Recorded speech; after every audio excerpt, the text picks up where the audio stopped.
मैं पप्पू कुमार विश्वकर्मा लखीमपुर खीरी यूपी से।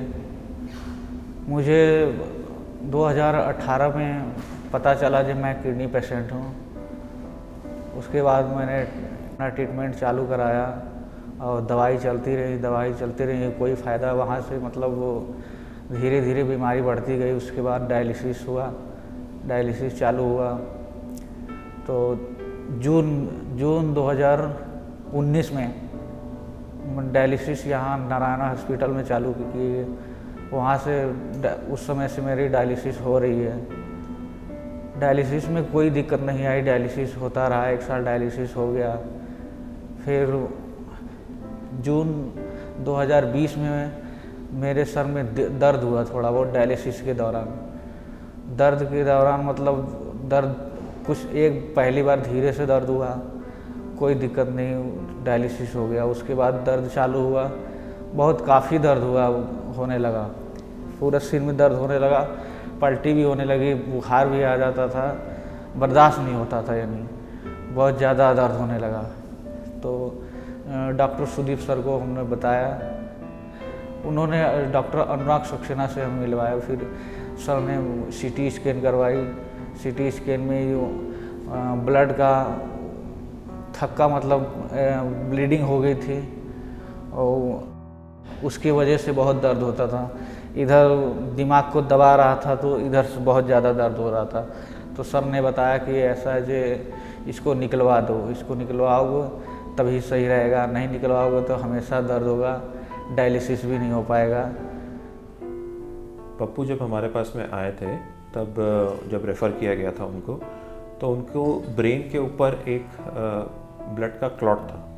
क्लॉट जिसको हम इंग्लिश में acute on chronic subdural haematoma कहते हैं, मतलब कि उसमें पुराना और नया ब्लड इकट्ठा हो गया था ब्रेन और हड्डी के बीच में, और वो ब्रेन पे काफ़ी प्रेशर डाल रहा था। इस कारण से उनको हेडेक हो रहा था।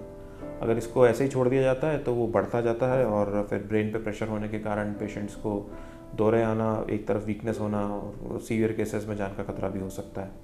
और क्योंकि पप्पू को किडनी का प्रॉब्लम है, उनकी डायलिसिस रेगुलर होती है, तो डायलिसिस में हेपेरिन का यूज़ होता है जो कि ब्लड थिनर होता है, जो डायलिसिस के लिए ज़रूरी होता है, लेकिन वो क्लॉट को कई बार बढ़ा सकता है। तो इन सब चीज़ों को ध्यान में रखते हुए पप्पू का ऑपरेशन करना ज़रूरी था। ही अंडरवेंट अ सर्जरी जिसको हम क्रेनियोटमी एंड इवैक्यूएशन ऑफ हेमाटोमा कहते हैं, मतलब कि ऑपरेशन में सर का हड्डी का एक हिस्सा हटा के क्लॉट को और उसमें बनी हुई झिल्लियों को हटाया जाता है और ऑपरेशन करके क्लॉट को निकाला जाता है ताकि ब्रेन पे से प्रेशर को कम किया जा सके। ही अंडरवेंट सर्जरी वेरी वेल, आराम से सर्जरी हुई, उनको कोई कॉम्प्लिकेशन नहीं हुई। तो ऑपरेशन करवाया 8 जून को।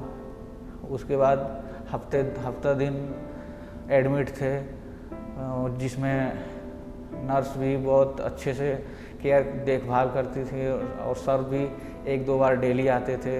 अनुराग सर आते थे और सुदीप सर भी आते थे, अच्छे से देखभाल हुआ। उसके बाद 8 दिन बाद मुझे छुट्टी दे दी गई, घर पे चले गए। अब डायलिसिस में कोई दिक्कत नहीं हो रही है, डायलिसिस हो रहा है, सिर में भी कोई दिक्कत नहीं है।